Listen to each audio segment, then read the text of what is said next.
बाबा कहते हैं कि बाबा को याद करने से और 84 का चक्र बुद्धि में फिराने से या ज्ञान को बुद्धि में रखने से हमारे सारे प्रश्न समाप्त हो जाते हैं। तो वो कैसे होता है ना? अब आप देखो कि दुनिया में आज सबसे बड़ी प्रॉब्लम क्या है? क्या, क्यों, मेरे साथ ही क्यों, ऐसा क्यों, कल क्या होगा? तो ये सारे जो प्रश्न हैं, इन प्रश्नों के कारण, क्योंकि हम इन प्रश्नों में उलझे रहते हैं, तो जो पुरुषार्थ करना चाहिए वो नहीं कर पाते। जैसे आप कुछ लिख रहे हैं तो जब तक फुल स्टॉप नहीं लगाएंगे तो अगला सेंटेंस शुरू नहीं होगा। ऐसे ही जब प्रश्न चलते रहते तो आगे बढ़ना बहुत मुश्किल होता है। तो बाबा हमें कहते हैं कि जो बाबा ने हमें 84 जन्मों का ज्ञान दिया है ना, इसमें सारे प्रश्नों के उत्तर हैं। क्योंकि आज कोई भी बात हो रही है उसका कनेक्शन किससे है? इस पूरे 84 जन्मों से। जैसे बहुत अच्छा एक एग्जाम्पल आज बाबा देते हैं कि ब्रह्मा सो विष्णु, विष्णु सो ब्रह्मा है। तो कई बार बच्चे जब आते हैं तो ये प्रश्न पूछते हैं कि यही रथ क्यों है ना? तो ये रथ क्यों है? उसका सिंपल कारण है कि यही रथ जो है, ये आत्मा 84 जन्म पूरे लेने वाली आत्मा है। ये नंबर 1 आत्मा है। तो जो नंबर 1 में था वही अंत में बाबा का रथ बनता है। जो विष्णु था, जो श्री नारायण की आत्मा है, वही अंत में ब्रह्मा बन फिर सो श्री नारायण बनेंगे। यही कायदा है। अब मैं ही क्यों? क्योंकि मैं भी आदि की आत्मा। ब्राह्मण, कोई क्यों ब्राह्मण बनता है? उसका सिर्फ एक कारण है, क्योंकि वो दैवी कुल की आत्मा है ना? कोई इंटेलिजेंट है, समझदार है, किसी की बुद्धि लॉजिकल है, उससे वो ब्राह्मण नहीं बनता। ब्राह्मण बनने का एक ही कारण होता है कि ये 84 जन्म लेने वाली आत्मा है। कोई नहीं समझता, कितना भी समझाओ, तो वो 84 जन्म लेने वाली आत्मा नहीं है। तो ये जो क्यों है ना? ज्ञान अगर इतना श्रेष्ठ है तो इसको क्यों नहीं समझ में आता, उसको क्यों नहीं समझ में आता? तो क्यों नहीं है? इट इज़ वेरी सिंपल, हिसाब है। जिसने 84 जन्म लिए हैं वो समझेगा, जिसने नहीं लिए वो नहीं समझेगा। आज वर्तमान में वो आत्मा किस पद पर है, कितनी एजुकेटेड है, कितनी वो लॉजिकल है, उन बातों से कोई अंतर नहीं पड़ता। तो बाबा हमें कहते हैं कि ये क्यों भी कैसे समाप्त होते हैं? जब हम ज्ञान को धारण करते है ना। अब आप देखो कि जैसे बाबा हमें, जैसे अभी समय कैसा चल रहा है, समय ऐसा है कि कोई कितना भी एफर्ट करे, तन हो, मन हो, धन हो, संबंध हो, उसमें कुछ ना कुछ प्रॉब्लम आती है। उसका सिंपल कारण क्या है? ये अंतिम समय है ना। इसमें ऐसा क्यों, वैसा क्यों, मेरा साथ क्यों, इन बातों में जाने की कोई आवश्यकता नहीं है। क्योंकि कलयुग अंत में जब 63 जन्मों के हिसाब किताब सिर पर होते हैं तो यही होता है। किसी आत्मा को किसी रूप से कर्मों का हिसाब किताब चुक्त करना होता है, किसी को किसी रूप से। तो आज ये सारा हाल इतना बुरा क्यों है? क्योंकि आज क्या है? क़यामत का समय चल रहा है। तो जितने भी प्रश्न हैं, है ना, या भविष्य के प्रति कई बार प्रश्न चलते हैं कि क्या होगा, तो क्या होगा? विनाश होगा, फिर हम घर जाएंगे, फिर परम धाम से आएंगे, राज्य करेंगे, यही होगा। तो बाबा हमें फ्यूचर का भी ज्ञान दे देते हैं कि चाहे कुछ भी हो जाए, आज बिजनेस चले ना चले, आज बेटा बात सुने ना सुने, सब कुछ के बावजूद, सुनेगा तो भी विनाश होगा, नहीं सुनेगा तो भी विनाश होगा। तो अल्टीमेटली सब हिसाब किताब चुक्त करके घर जाएंगे और घर से फिर हम वापस आएंगे राजधानी में, सुख धाम में, है ना। तो इसीलिए जब हमें सारे ड्रामा की एंड मालूम है तो हमें कोई ये फर्क नहीं पड़ता। फिर बाबा हमें कहते हैं विनाश के समय खूने नाहक खेल होगा। आज हम कितना इस बात में जाते हैं कि इसकी क्या गलती थी, इसके साथ क्यों हुआ, उसकी क्या गलती थी, उसके साथ क्यों हुआ। अरे सबके शरीर छोड़ेंगे तो छूटेंगे तो कोई ना कोई कारण तो बनेगा ना। अब उसमें कोई ऐसा नहीं है कि इसका शरीर क्यों छूटा या उसका शरीर क्यों छूटा। अब सबके शरीर छूटने हैं, सबको परमधाम जाना है, तो खूने नाहक खेल तो होगा। आप सोचो अर्थक्वेक होती है, कितना सुंदर कल बाबा ने बताया, अर्थक्वेक होती है, इतने ही शरीर छूट जाते हैं तो नाहक हो जाता है ना। उसमें कोई ऐसा तो नहीं है कि कोई उन्होंने कोई कलेक्टिव कर्मा किया, ये किया वो किया, उन बातों में भी जाने का कोई अर्थ नहीं, है ना। तो हर बात, क्योंकि हमारे हिसाब किताब चुक्त होने हैं तो कोई ना कोई कारण बनेगा। अब मैं कहूँ कि इस आत्मा के साथ मेरा क्या लेन देन है, क्या हिसाब किताब है, उस आत्मा के साथ कोई लेन देन कोई हिसाब किताब नहीं है। ये मेरे अपने 63 जन्म के हिसाब किताब हैं जो चुक्त होने के लिए आए हैं, तो किसी रूप से तो आएंगे ना। तो जब हम इन बातों को समझ जाते हैं, आदि मध्य अंत को समझ जाते हैं, तो हमारे सारे प्रश्न समाप्त हो जाते हैं। और दुनिया में आज कहते हैं ना सबसे बड़ी चीज़ क्या है, एक्सेप्टेंस। जब तक एक्सेप्टेंस नहीं आती है ना, जो है जैसा है वो एक्यूरेट है, इससे अच्छा नहीं हो सकता, है ना। बाबा कहते हैं ड्रामा बहुत अच्छा बना हुआ है, इससे अच्छा नहीं हो सकता, है ना। भले ही सर्वश्रेष्ठ नहीं है, क्योंकि कलयुग अंत में वैसा तो नहीं हो सकता, लेकिन बहुत अच्छा बना हुआ है। देखो मुझे अभी कोई पीछे पूछ रहे थे कि मनुष्य को दुख क्यों होता है, डिप्रेशन क्यों होता है। तो मैंने कहा जब आपका जो आइडिया ऑफ लाइफ है और जो आपकी लाइफ है ना वो मैच नहीं होती, तो दुख पीड़ा डिप्रेशन होता है। तो कहते फिर उसको मैच कैसे करें। तो मैंने कहा देखो सब क्या कोशिश करते हैं कि मेरी लाइफ मेरे आइडिया ऑफ लाइफ जैसे हो जाए, हम वहाँ मैच करने की कोशिश कर रहे हैं। लेकिन बाबा कहते हैं जो तुम्हारी लाइफ है ना वो बेस्ट है, अपने आइडिया ऑफ लाइफ को वहाँ लेकर आओ कि इससे अच्छा और क्या होगा। भगवान मिल गया, पालना दे रहे, पढ़ा रहे हैं, कलयुग अंत में इससे अच्छा और क्या होगा।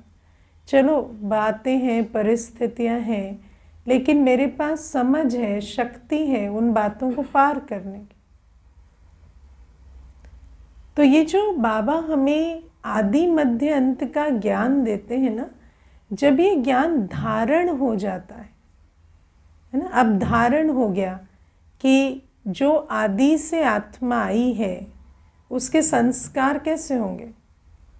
संस्कार तो आज 63 जन्मों के विकर्मों का खाता ऐसा है कि संस्कार सबके विपरीत ही होंगे ना, ऐसे कोई सुखदायी संस्कार तो नहीं होंगे। तो जब ये ज्ञान धारण हो जाता है तो आपको किसी के बिहेवियर को देख के, किसी की बातों को सुन के कुछ सरप्राइजिंग नहीं लगता। तो बाबा हमें कहते हैं जितने भी प्रश्न है ना, ये इतना पढ़ा लिखा है, ये ऐसे क्यों बोलता है, ये ऐसे है, ये ऐसे क्यों सोचते। अरे उसकी यात्रा ऐसी है, आत्मा कोई आज थोड़ी, आज इस जन्म में चलो पढ़ा लिखा है या जो भी है, लेकिन जो उसके 63 जन्मों के संस्कार हैं वो तो है ही है ना। 63 लिए हों, 64 लिए हों, जितने भी उसने जन्म लिए हों, उस आधार से उसके संस्कार तो है ना। तो ज्ञान की धारणा जब होती है ना तो प्रश्न समाप्त हो जाते। लेकिन हम अपने आप से पूछें, क्या हमें ज्ञान धारण होता है ना। जैसे कई बार देखो, अभी मुझे कोई आकर कह रहे थे कि मैं फलां धर्म में गया हिंदुइज़्म से, तो मुझे वहाँ पर ऐसा लगा बहुत सब कुछ ऑर्गेनाइज्ड है और वो बड़े डिसिप्लिन से चलते हैं और ऐसे चलते हैं, और हमारे यहाँ तो देखो कोई इतनी भीड़ और इस प्रकार से है ना, कोई किसी को धक्का मार रहा है, कोई कुछ कर रहा है, तो मुझे वो अच्छा नहीं लगा। तो मैंने कहा हाँ, तो सबसे पुराना धर्म है ना, तो जितना पुराना है तो उतनी फिर उसमें तमो प्रधानता आ जाती है, और जिस नए धर्म है तो फिर उसमें उस हिसाब से गिरावट होती। गिरावट तो है लेकिन फिर उस हिसाब से होती है, वो रेट ऑफ डिक्लाइन वैसा होता है। तो कहते इतना सहज से आप कैसे समझ सकते हैं इन बातों को, है ना, कि ये इतना सिंपल नहीं है। आपको जब आप वो सीन देखते हैं तो ऐसे संकल्प नहीं चलते। तो हमने कहा हाँ, संकल्प भले चलेंगे, लेकिन उन संकल्पों का हमारे पास उत्तर है। ऐसा नहीं कि हमें चले ऐसे क्यों, ये ऐसे क्यों कर रहे हैं, वैसे क्यों कर रहे हैं, या ये बुरे हैं या अच्छे हैं, हम लेबल करने लग जाएं। ऐसा नहीं होता, क्योंकि वो जो डीपर अंडरस्टैंडिंग है, चाहे धर्मों की यात्रा है, चाहे आत्माओं की यात्रा है, चाहे आप देखो भूखंडों की भी यात्रा है। भारत सबसे पुराना खंड है। बाबा हमें कहते हैं 5000 वर्ष पूर्व सिर्फ भारत ही था और कोई खंड नहीं था। बाद में सारे खंड आए। तो जो नए खंड है उसमें और भारत की अवस्था में तो अंतर होगा ना, क्योंकि जब हम सतोप्रधान से 5000 वर्ष पहले शुरू हुए तो अभी तो तमोप्रधान अवस्था में है। तो क्यों के सारे उत्तर बाबा ने हमें दे दिए, है ना। क्या होगा के भी उत्तर हमें दे दिए। बाबा ने कल कितना सुंदर समझाया कि तुम फ्यूचर जानते हो, दुनिया में कोई फ्यूचर नहीं जानते। आप देखना, जो कई ऐसे होते हैं जो एस्ट्रोलॉजी करते हैं, हाथ वगैरह देखते हैं, वो आपको देख के या किसी भी विधि से वो आपका पास्ट एक्यूरेट बता देते हैं। ऐसा भी होता है, लेकिन वो जो फ्यूचर बताते हैं ना, वो एक्यूरेट नहीं बताते, क्योंकि फ्यूचर कोई नहीं जान सकता। फ्यूचर वो तुक्का मारते हैं, पास्ट वो जानते हैं, लेकिन फ्यूचर का वो तुक्का मारते हैं। तुक्का भी बहुत एक्यूरेट हो जाता है कई बार। वो क्योंकि आप संकल्प चलाएंगे तो वैसा ही होगा, क्योंकि वो जो कह रहे हैं वो आपके संकल्पों में चला जाता है। तो संकल्प से सृष्टि बनती। 6 महीने के बच्चे के बारे में जो बताया गया 40 साल के बाद, हाँ, तो वो 6 महीने का बच्चा तो 6 महीने का था, लेकिन जो बड़ों ने सुना ना, वो सब उसके कान में भूं भूं भूं भूं करके ऐसा बना देते।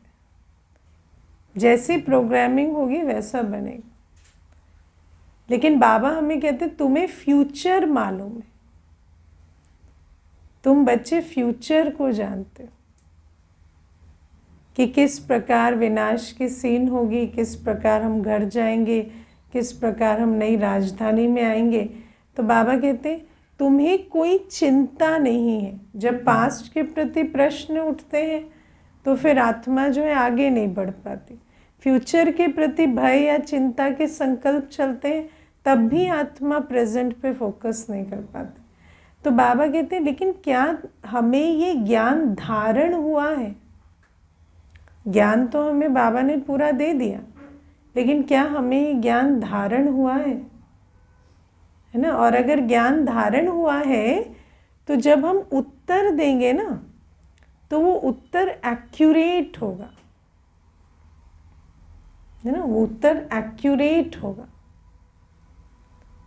तो बाबा हमें कहते हैं ये दो बातें हमें करनी। एक तो 84 जन्मों के इस ज्ञान को जो बाबा हमें देते हैं 3 चित्रों के माध्यम से बाबा हमें समझाते हैं। सोचो कितना ज्ञान है 84 जन्मों की, कितनी डिटेल है धर्मों की, खंडों की, है ना। या आप देखो चक्र के रूप में, सीढ़ी के रूप में, कलवृक्ष के रूप में, 3 प्रकार से 3 चित्रों से बाबा हमें ज्ञान स्पष्ट करते हैं। तो ये जो ज्ञान है ये हम जितना बुद्धि में फिराएंगे तो ये धारणा होगी और प्रश्न समाप्त होंगे। और दूसरा बाबा कहते हैं बाबा को याद करो, क्योंकि बाबा को याद करने से बल मिलता है। कई बार समझ आ गई है ना, इंटेलेक्चुअली जान पा रहे हैं कि इसका कारण ये है, उसका कारण वो है, लेकिन फिर भी एक्सेप्ट करने का या पुरुषार्थ करने का जो बल है वो मिलता है बाबा की याद से। तो इसीलिए बाबा आज इन 2 बातों पर बहुत अंडरलाइन करा रहे हैं। और बाबा हमें कहते हैं नॉलेज सिर्फ और सिर्फ हम बच्चों के पास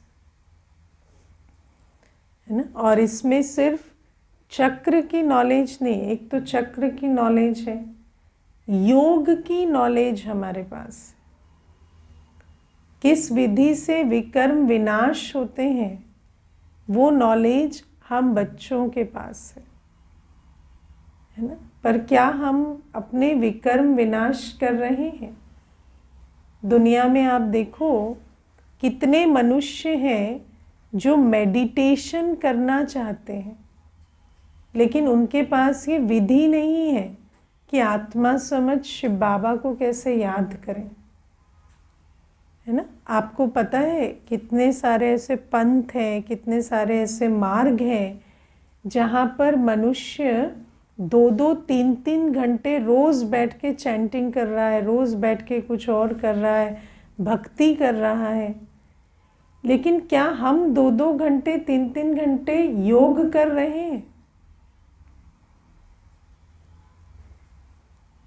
ये विचार करने की बात है। मुझे अभी पीछे एक बहन सुनाती थी कि वो किसी और धर्म में बहुत समय रही, तो कहती कि उन्होंने मुझे एक मंत्र दिया था। कहती मैं ना इतनी डिसिप्लिन थी कि मैं वो मंत्र, वो कहते 2 घंटे चैंटिंग करो, मैं उसका कोई अर्थ समझ नहीं आता हमें, मैं उसको चैंटिंग करती रहती थी, 2-2 घंटे बैठी रहती थी। फिर एक टाइम आया जब मुझे लगा मैं ये क्या कर रही हूँ। फिर उसके बाद मुझे ज्ञान मिला। लेकिन दीदी मैं आपको एक चीज़ बताऊँ, मैं इतना योग नहीं कर रही। मैं 2-2 घंटे चैंटिंग करती थी, लेकिन मैं योग इतना नहीं कर रही। तो फिर मैंने उसको कहा कि क्यों नहीं कर रहे, क्या कारण लगता है? तो मुझे कहती योग में बैठते हैं ना तो फिर कुछ ना कुछ डिस्ट्रैक्शन आती है, कुछ आती है, तो योग में माया आती है। जैसे ही योग में बैठेंगे, सबसे बड़ी माया क्या? नींद, है ना। योग में बैठते ही चैंटिंग करेंगे, ज्ञान सुनेंगे, कोई फर्क नहीं पड़ेगा। जैसे ही योग में बैठेंगे कितनी नींद, कितनी खुजलियाँ होंगी इधर उधर, कितनी सारी चीज़ें होंगी, कितनी बातें याद आएंगी, कितने काम याद आएंगे, ये सारा कुछ होता है। तो बाबा हमें कहते हैं लेकिन तुम्हारे पास इतनी ऊंची नॉलेज है योग से विकर्म विनाश करने की, और जब हम योग में बैठते हैं तो मेरे साथ, मैं बाबा के साथ बैठी हूँ, तो कोई भी बात आई भी तो उसको बाबा को सौंप के और योग में हम एकाग्र रहें। तो बाबा कहते हैं नॉलेज तो हम बच्चों के पास है, लेकिन क्या हम उसका लाभ लेते हैं? हमारे पास इतना ऊंचा आदि मध्य अंत का ज्ञान है जो सब प्रश्नों को समाप्त कर देता है, पर मैं क्या स्वयं के प्रति उस ज्ञान को यूज करती हूँ? ये क्यों हो रहा है, वो क्यों हो रहा है, ये कब ठीक होगा, ये कैसे ठीक होगा? अच्छा, विनाश काल में अगर ज्ञानी पूछे ये कब ठीक होगा, ये कोई प्रश्न है? विनाश काल में सब ठीक होगा या सब और नीचे नीचे जाएगा ना? तो विनाश काल में कुछ ठीक नहीं करना होता, बस ये देखना होता है कि जो भी हो रहा है उसके बीच मेरा पुरुषार्थ, मेरी सेवा ना छूटे, मैं वो करता रहूं, है ना। शरीर में दर्द हो रहा है, आज थोड़ा हो रहा है, कल बढ़ेगा, तो क्या वेट करेंगे क्या? दर्द खत्म होगा तो अमृत वेला करेंगे, दर्द खत्म होगा तो सेवा करेंगे? नहीं, दर्द अपना चलता रहेगा, आप अपना पुरुषार्थ करते रहो। तो बाबा हमें कहते हैं कि हमें ये ज्ञान धारण हुआ है कि अभी विनाश काल है और अभी ही स्थापना का समय भी है। या हम सोचते हैं कि विनाश काल थोड़ा रुके तो हम स्थापना करें, है ना। तो बाबा कहते ज्ञान, चाहे आदि मध्य अंत का ज्ञान है, चाहे योग का ज्ञान है, चाहे धारणा का ज्ञान है, बाबा ने हमें सबसे ऊंच धारणाएं क्या है? तो बाबा कहते सबसे ऊंच धारणा है कि हम पवित्र बने, हमारा मनसा वाचा कर्मणा तन मन धन सब पवित्र बने। ये सबसे ऊंची धारणा है और धारणा में बहुत बल होता है। जब हम पवित्रता की धारणा करते हैं, हर सब्जेक्ट में बल होता है। ज्ञान का अपना बल है, योग का अपना बल है, धारणा का अपना बल है। और मैंने देखा है कि धारणा के बल से प्रकृति जीत बहुत अच्छा बनता है। जिसको धारणा का बल होता है ना, बहुत अच्छा प्रकृति जीत बनते।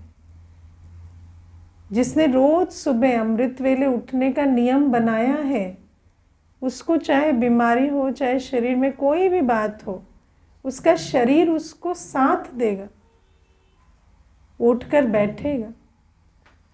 जिसने पवित्रता को धारण किया है, उसको प्रकृति पुरुषार्थ में, सेवा में तो साथ दे दे।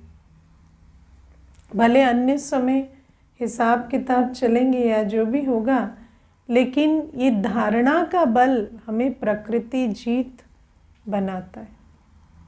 योग का बल हमें मायाजीत बनाता है। तो जितना हम पवित्रता की धारणा करेंगे, देखो पवित्र जो बच्चे पवित्रता का अच्छा पुरुषार्थ करते हैं, उनकी मनसा, उनका तन, है ना, उनका धन उनको कभी धोखा नहीं देता। धन को भी सफल किया है, पवित्र बनाया है। पवित्र कैसे बनाएंगे? If you want to make sacred, sacrifice.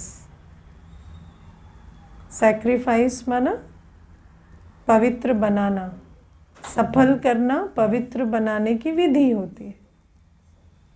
तो जब हम सफल करते हैं तो वो धन हमें कभी धोखा नहीं देता, उस आत्मा को समय पर मदद मिलती। तो बाबा हमें ये बातें समझाते हैं, पर क्या हम धारणा का बल जमा करते हैं? जिसने समय को वेस्ट किया है ना, टाइम वेस्ट ना करना बहुत अच्छी धारणा है, लेकिन जिसने समय को वेस्ट किया है ना, उसको समय साथ नहीं देता। तो बाबा हमें ये सारे नियम समझाते हैं, पर क्या मैंने धारणा का बल जमा किया है ना। देखो अभी एक भाई है, उसको बहुत प्रॉब्लम्स शरीर में आती, कभी भोजन शुद्ध नहीं किया। तो जब शरीर में प्रॉब्लम्स आती हैं तो सबसे पहले क्या मिस होता है? ब्रह्मा भोजन, है ना। वैसे बाहर का भोजन खाने के टाइम पे उसका शरीर ठीक रहता है, बाहर खाकर आ जाता है। जिस दिन ब्रह्मा भोजन होता है ना, उस दिन उसकी तबीयत खराब रहती है। तो आप सोचो कि धारणा का बल नहीं है तो आज भी ब्रह्मा भोजन नसीब नहीं होता। या जिस दिन मानो, और आप देखना कि जैसे अगर धन कभी सफल नहीं किया है ना, तो धन वेस्ट करने की बारी आएगी ना, उस दिन सब कुछ अनुकूल हो जाएगा, धन वेस्ट भी हो जाएगा।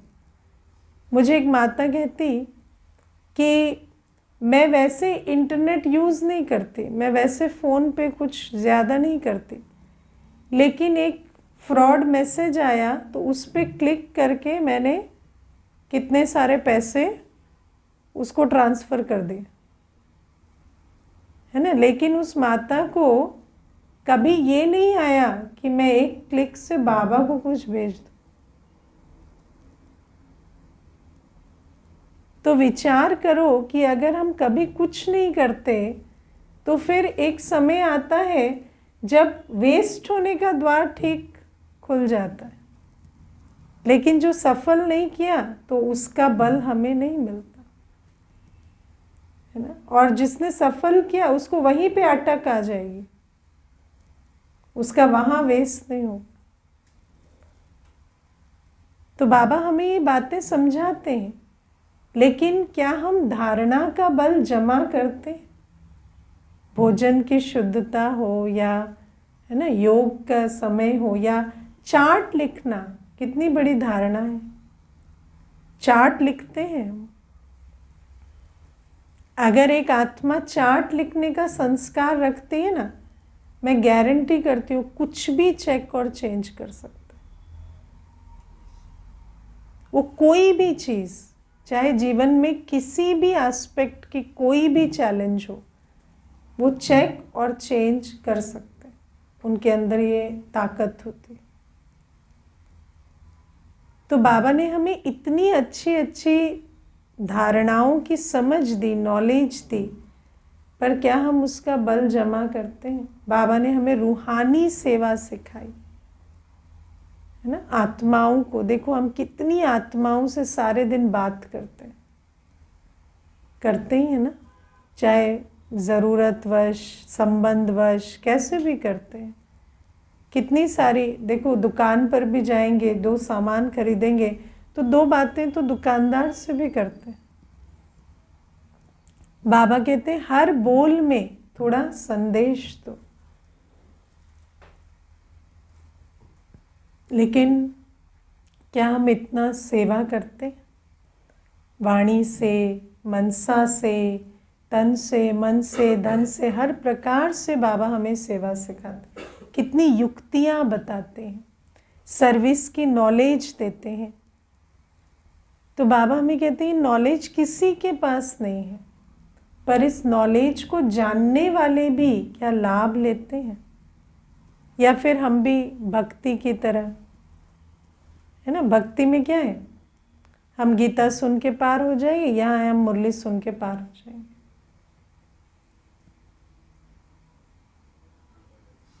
वही तो चल रहा है ना। अभी देखो, मुझे किसी ने पूछा कि मुझे जीवन में सफलता क्यों नहीं मिलती, तो मैंने बोला आपको सफलता क्यों मिलनी चाहिए? तो मैं रोज़ मुरली क्लास करता हूँ।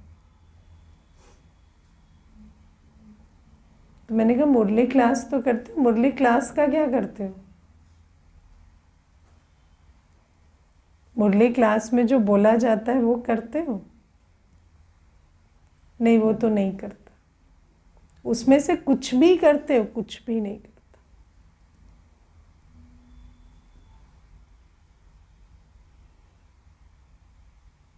तो फिर, है ना, तो मैंने कहा फिर आप भक्ति में चल रहे हैं? तो कहते नहीं, मैं तो ज्ञान में चल रहा।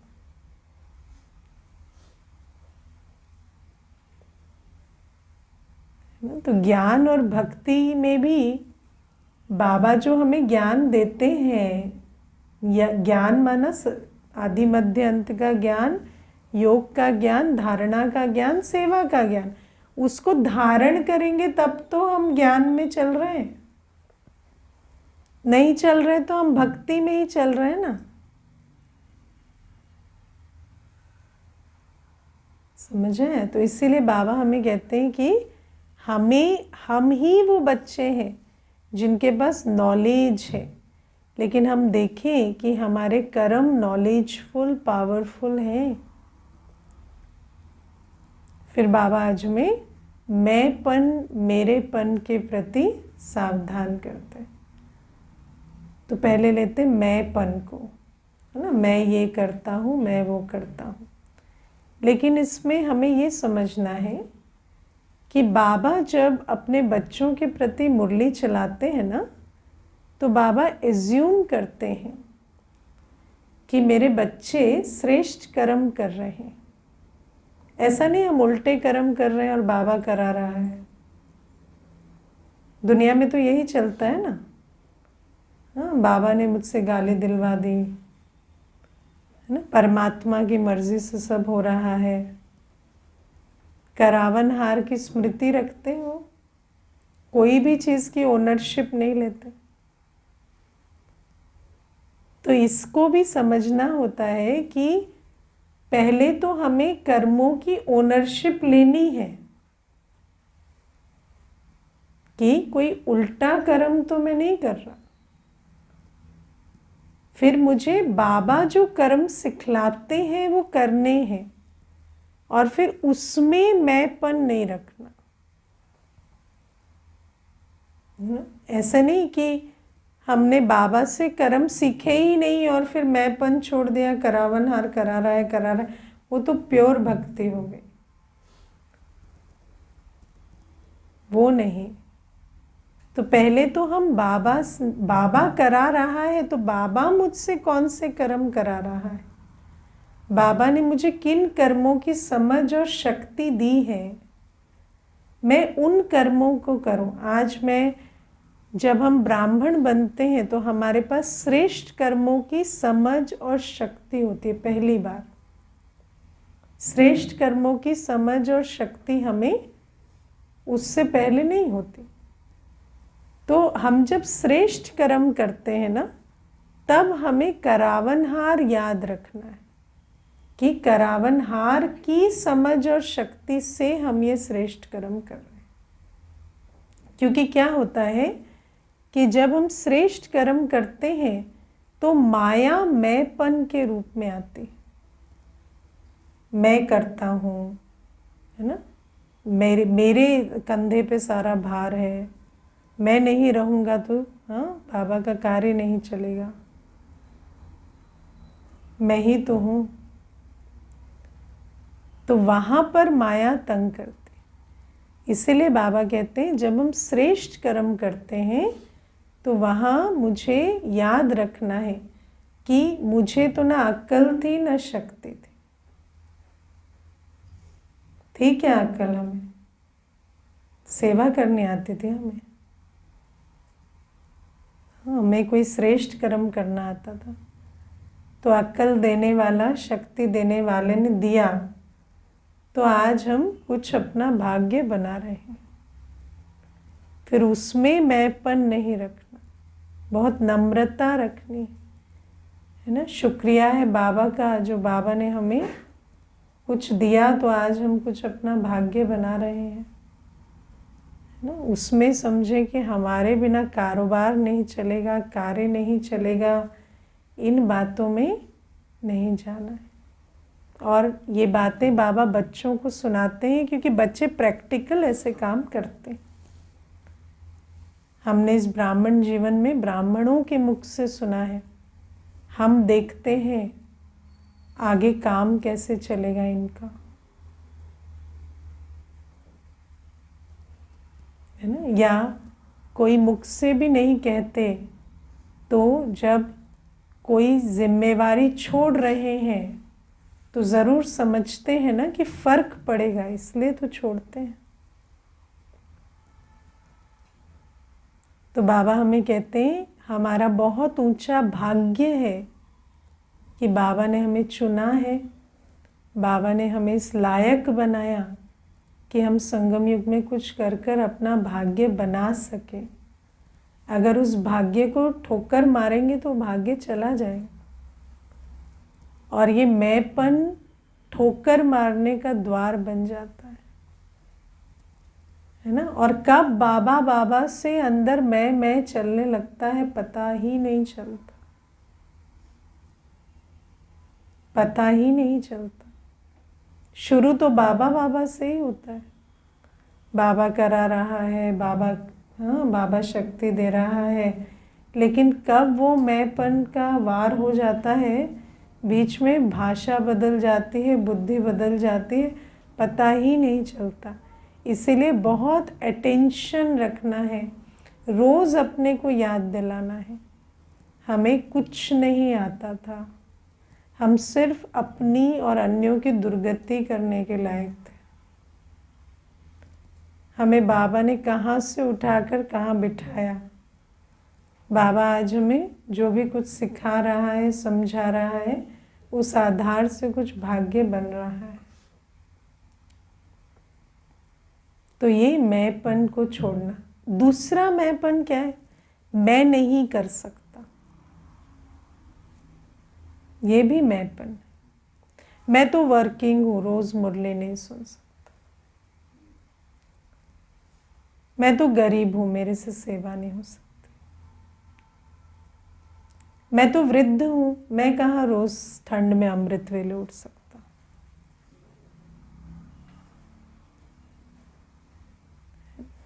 ये मैंपन है, दोनों तरफ मैंपन है। मैं नहीं कर सकता बहुत बड़ा मैंपन है। अभी देखो, एक बहन आई तो मुझे कहती कि आत्मा का चैप्टर हो गया उसका, बाबा भी हो गया, फिर कहती रोज़ तो मैं नहीं आ सकती। तो मैंने कहा क्यों नहीं आ सकते? कहते मैं वर्किंग हूँ ना। आप लोग तो ऐसे घर बैठे रहते हो, है ना। तो मैंने कहा हाँ, तो मतलब इसका मतलब जो वर्किंग होते हैं उनका भाग्य नहीं बन सकता ऐसा। तो मतलब जो घर बैठे होते हैं बस भाग्य उनका बन सकता है। आप हाँ बोल दो इस बात। तो कहती नहीं, भाग्य तो बनाना है। तो मैंने कहा देखो, भाग्य जैसे बनता है ना वैसे ही बनता है।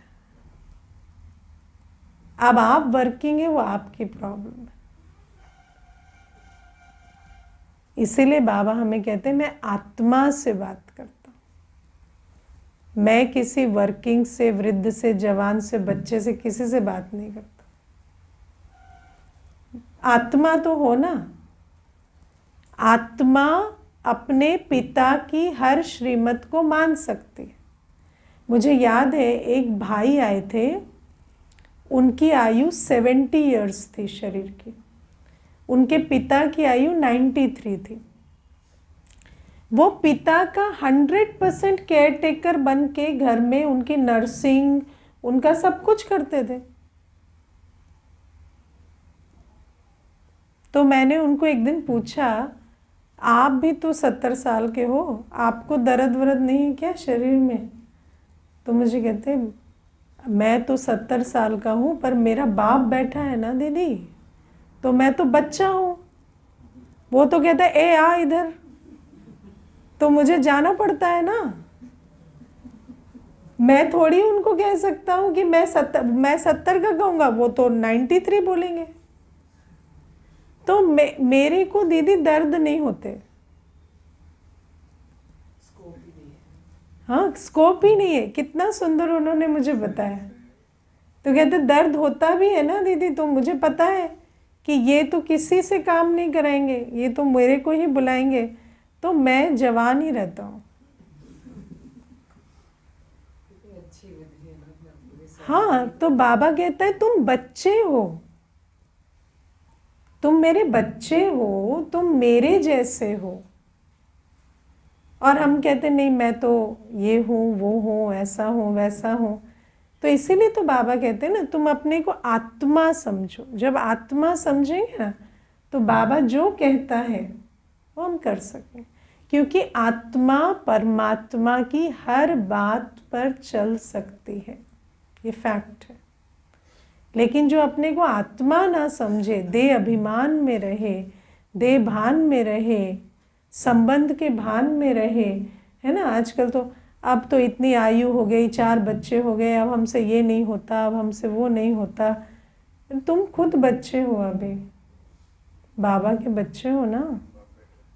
हाँ, तो बाबा कहते हैं ये मैं नहीं कर सकता, ये नहीं होना चाहिए। या तो मैं ही करता हूँ या मैं नहीं कर सकता, नहीं, मैं सब कुछ कर सकता हूँ क्योंकि मेरे साथ बाबा है।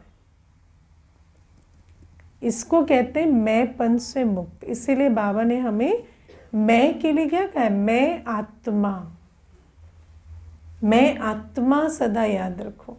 और मैं आत्मा का अस्तित्व ही परमात्मा से, बिना बाबा के मैं आत्मा नहीं।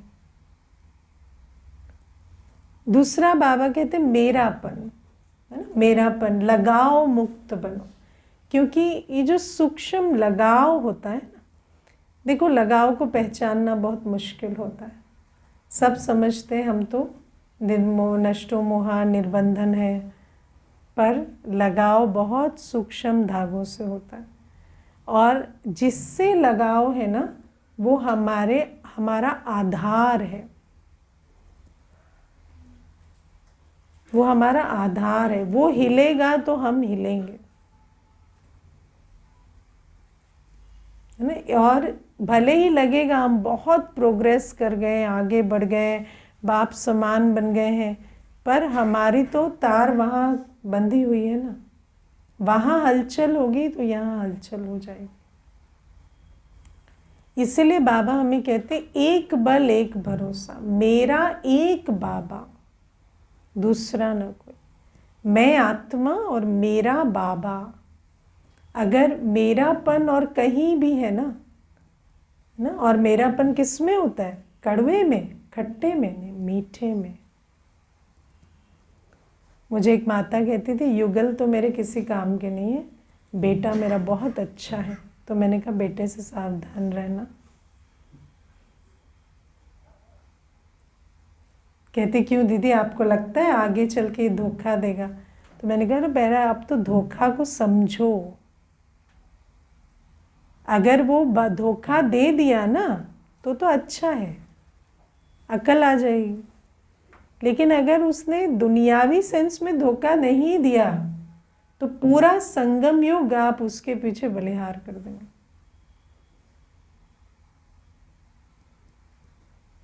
वो तो बहुत अनर्थ हो जाएगा। तो इसीलिए हमें ये जो अनुकूल है, जो अच्छा है, जो मीठा है, उससे बहुत सावधान रहना है। वहीं पे सारी रग अटकी होती है और हमें पता भी नहीं चलता कैसे हम उस आधार से चल रहे हैं। ठीक है ना। तो संपन्न संपूर्ण बाप समान बनना है तो ये महाबली देनी पड़े, है ना। मैं अब इसमें बहुत सारी बातें, मेरी स्मृतियाँ, ये मैं हूँ, मेरा जीवन ऐसा रहा है, इन सब आइडियाज़ को छोड़ना पड़ता है। बाबा हमें आदि मध्य अंत का ज्ञान देते, वही मेरी लाइफ स्टोरी, और कुछ नहीं। अगर उसके अलावा कुछ भी रहता है ना। एक बहन थी, वो कन्या थी छोटी, कितना भी उसको कहो तो आप भाग्यवान हो, ऐसे हो, नहीं नहीं दीदी बचपन में ये ट्रेजेडी हुई, फिर ये हुआ, कहाँ भाग्यवान है। तो बाबा वरदान दे रहा है, आप ऐसे हो, ये हो, स्वमान दे रहा है, लेकिन ले नहीं पाएंगे क्योंकि मैं ये हूँ, मैं दुर्भाग्यवान हूँ, मैं ऐसा हूँ, वो बहुत पक्का कर रखा है। तो इन सारी बातों को छोड़ना पड़ेगा, तब जाकर बाप समान बनेंगे। अच्छा, ओम शांति।